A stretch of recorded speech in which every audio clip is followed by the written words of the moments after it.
এই কচুগুলো এখন ছিলবো। কচুগুলো ছিলে ঘন্ট করব। জিরে আর শুকনো মরিচ আর রসুন দিয়ে ফোড়ন দিয়ে আজকে এটা ঘন্ট করব। খুব ভালো লাগে। প্রচুর আয়রন কচুতে, প্রচুর আয়রন। এই হলো আজকের মুখী কচু।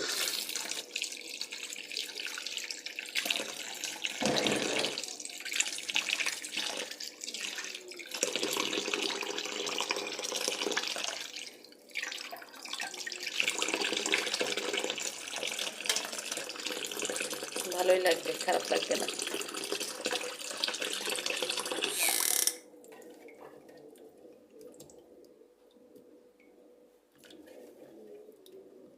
সুন্দর করে রান্না করতে পারলে সব কিছুই ভালো লাগে। রান্নার ভিতরে অনেকে বলে কি মশলা নাই, মশলা বেশি না, মশলা বেশি দিলে কখনোই কোনো কিছু স্বাদ হয় না। সব কিছু নিজের রান্নার উপরে। রান্না হচ্ছে একটা আর্ট, সম্পূর্ণ একটা আর্ট।